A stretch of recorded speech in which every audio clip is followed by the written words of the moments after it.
We're having fun in the break over here, but let the bidding begin. Rupert Murdoch's 21st Century Fox going head-to-head with Brian Roberts' Comcast in a highly anticipated auction for the European TV giant Sky.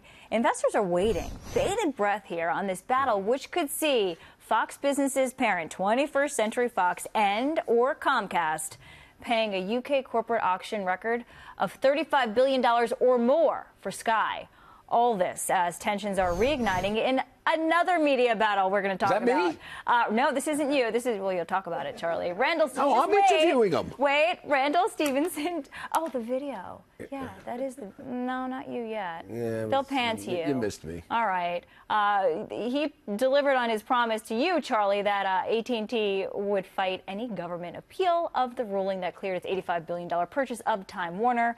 The telecom filing a 59-page rebuke, slamming the DOJ's antitrust division, but government is not backing down. There you are in the video, and there you are here on set, Charlie. Same hairstyle. What do you want to start with? You want to start with AT&T, or do you want to They are actually both related, and here's why. I mean, Comcast, if they win this bidding war, is going to get the Sky assets, but at the same time, the government is going after them on AT&T through a backdoor measure. They're basically saying, if you want to get bigger, we're going to fight you. Oh, yeah. Because we're going to fight AT&T. And that's essentially what that entire battle about AT&T is about. It's about drawing a line in the sand, telling Comcast, you want to get bigger, expect us to come after you with everything we got. How likely are they to succeed there? Because the argument the government is making is that, you at home, you're going to pay more to watch TV and here's stuff, the thing. but they're saying that's not the case. Let's say they don't succeed against AT&T. You know what it's like being Randall Stevenson these days?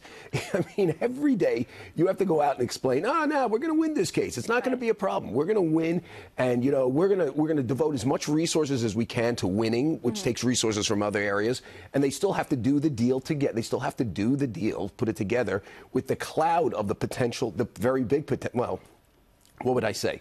The modest potential of the D.C. Circuit Court, which is packed with liberal judges who hate these sort of big media mergers, coming in and unwinding this where they have to go to the Supreme Court to get it fixed. Now, that is what he has to do. But I am telling you, Brian Roberts is watching this. Donald Trump considers Comcast public enemy number one. Right. He has said that to people privately. He's essentially intimated that publicly. The line in the sand for Comcast is essentially being drawn in this AT&T battle. They're saying, we don't want you to get bigger. Now, what really is kind of interesting to me is, will the government fight them buying Sky? I mean, do they have jurisdiction? I mean, you would assume they do, right? The DOJ. And I wonder if the government will come in and say, the Trump DOJ, we don't want you getting bigger even with a purchase of Sky. I just wonder if they could prevent that. Yeah, and then you're dealing with the different regulator also overseas. It gets kind of messy. Well, you're dealing with two regulators. So, I mean, here's the real thing. I mean, I think people aren't taking this into account when they're looking at the Comcast bid for Fox assets overseas.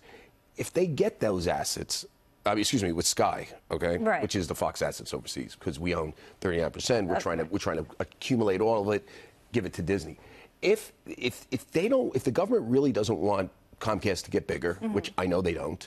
If they're using the AT&T template as lawsuit as a template to prevent Comcast from getting bigger, will they allow Comcast to buy Sky? And no one's really answered this question. So what's Fox's position here? We bid up the price as much as we can, and then I think our position is to put try to get the deal. If we don't, bid up the price and put as maximum pain on Comcast as possible. But make no mistake, this is all related.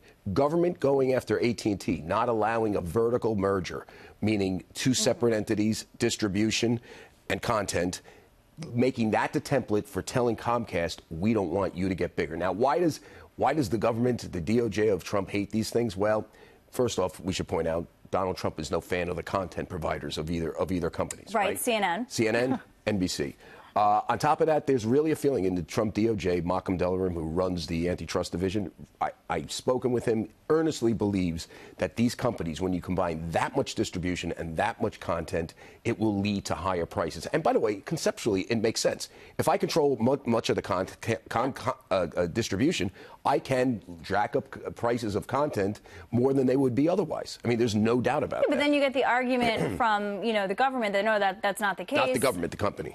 Well, but wouldn't it be the company? Sorry, you're confusing me. That's not the case, and they just had to hike prices recently. Right, and there's tons of competition because of contracts and stuff that were renewing. And there's competition from the internet and other providers, Netflix.